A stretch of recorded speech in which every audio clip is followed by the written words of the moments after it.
Hi everyone, Jeff Scholes here from BTS. Today we've just finished day 2 of our R03 workshop, a 2-day workshop that BTS have been running in collaboration with the PFS. We've had 15 candidates on the workshop with a real wide range of experiences of R03. Some people have sat the exam before and are looking to resit the exam. Some people have got an exam booked for the first time relatively soon. And some people are just starting their R03 studies. So yeah, a really mixed group. That's sometimes one of the advantages of the workshops, because with such different experiences, people who've sat the exam before can bring their experiences to people who are just starting, and also people who are new starting can bring a pair of fresh eyes to the subjects that are covered in R03. So what have we covered on the 2-day workshop?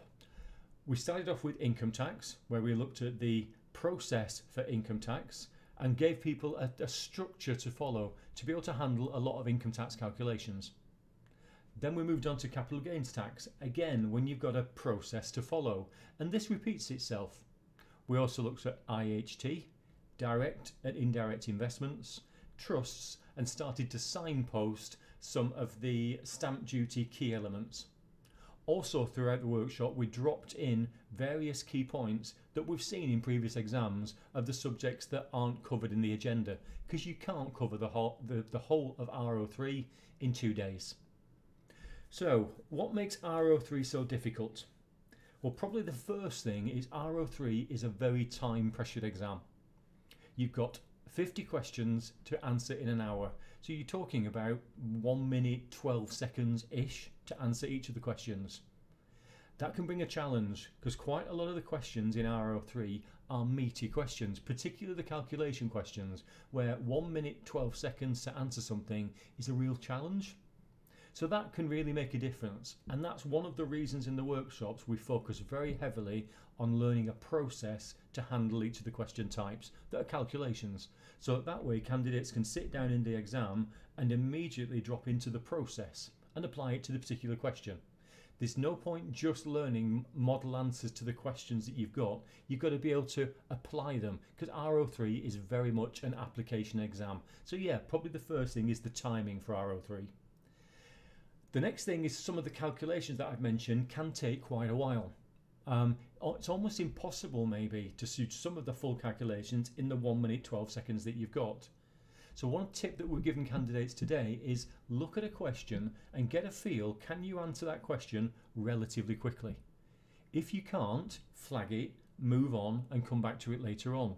There is no point absolutely nailing 4 or 5 calculation questions and spending 5 minutes on one, 4 minutes on another, and then running out of time at the end of the exam. Because it could be the questions that you never even get a chance to look at are the ones that you could have sailed through. So absolutely scanning a question, can I answer it pretty quickly, and coming back to it later on if not, is a strategy worth considering. How do BTS support people with R03? Well, there are 4 elements, as with all the other ROs. The BTS process follows the STEP approach, made up of study, training, e-learning and practice. We've applied it with thousands of candidates with real good success, and what it does, it guides people along the process in a step-by-step way, building your knowledge as you go along. So we start off with our own version of the study guides, which takes the learner from a standing start up to the level of knowledge that's needed for the exam, R03 in our particular example. Then we have training, such as the PFS workshop that we've been running today and last Friday.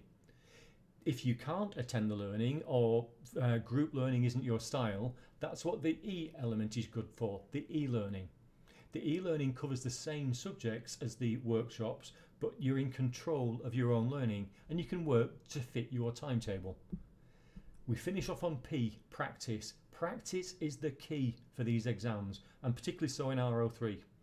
The more question practice you can get with questions that are actually exam standard, the more ready you'll be for the exam, so that even if you get a question that's worded slightly different from what you've seen before, you've got a process to follow that you've built up from practicing previous questions.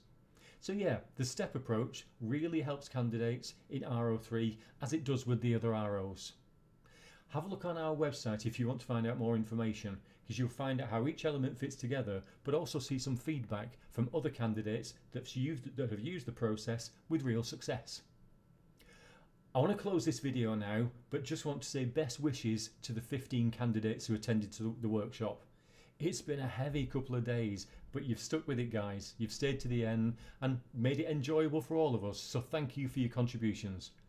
Good luck in the exam and let me know how you get on.